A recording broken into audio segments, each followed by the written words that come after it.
Wai no tane. Me tohi ki te wai no rehu. Ia i hoki na hane i whakairu kia, te mai whawo nei. Me toki te wai o rehu. Me toki ki te wai o tane. Me toki wau ki a wai ki te whakamaro. Yeah, just would you like to take time out to explain this depiction of this carving?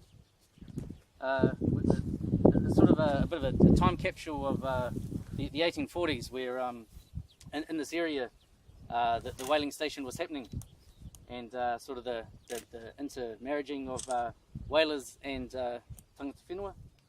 And on this side here, we've got a representation of what's now sort of a ngaitau made up of ngaitau, Ngāti Mamoi and Waitaha, and they're sort of depicted in the three figures of this overall figure.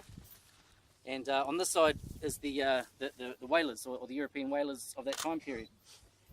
And the pattern that is on them is called Pākura, which some may know also as a Pukiko. But the story that it sort of displays is a story of Tawhaki when he travelled up to the heavens in search of his wife, and he went up there on a spider's web, and on his way down, this is when he ran into Pākura, which is represented in the footprints in the patterning. But I've sort of chosen to use this pattern on these two figures as the spider web being sort of a net to go over top of them, because now we're sort of descendants of both sides, so it's sort of encapsulating both, and now we are of both sides here. So that's why I sort of chose to use this pattern. And the overall shape itself is taken a form of a pare, which traditionally would be placed above a doorway, and this being the number one pole, the entrance onto the course. So that's why it's sort of taken this form. And we've got the name of the hole itself, Murihiku. As we know, the whale's tail is quite an iconic symbol of Southland Murihiku. And the chap on top of the whale here, he was a chief of the village here, Ue, and his name was Huruhuru.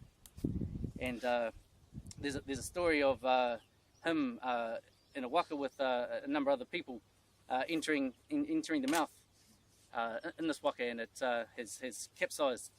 And one of the whalers, George Prince, seen this all happen, and he swam out and saved a whole lot of them, including Hoodoo himself. And so he's been sort of depicted on the whale's tail, and this sort of being like the waterline with his hands up to be saved. And he after that gifted one of his daughters to Prince, and then they have had more descendants, as I spoke about. And the pattern that's on him and along the bottom, Taratara Ako, it goes back to a story of Tiniro and Kai, both known ancestors. But Tiniro had pet whales that he gave one to Kai to return back to his homeland, and in doing so he got there, but he sort of chose to eat the whale instead. Tiniro, being offended by that, he sent his wives to where Kai was, and not knowing what he looked like, they did know that he had a broken tooth, and so his wives went over there and performed a bit of a ceremony which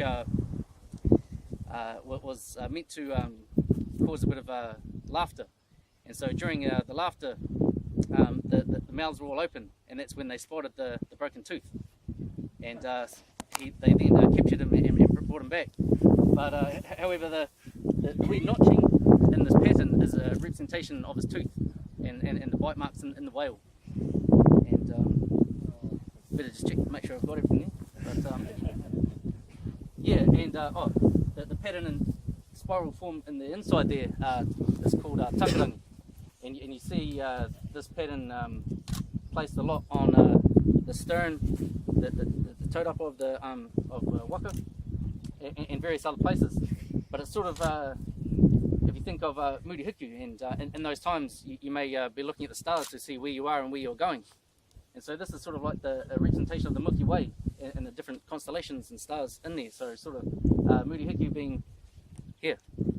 So there we go.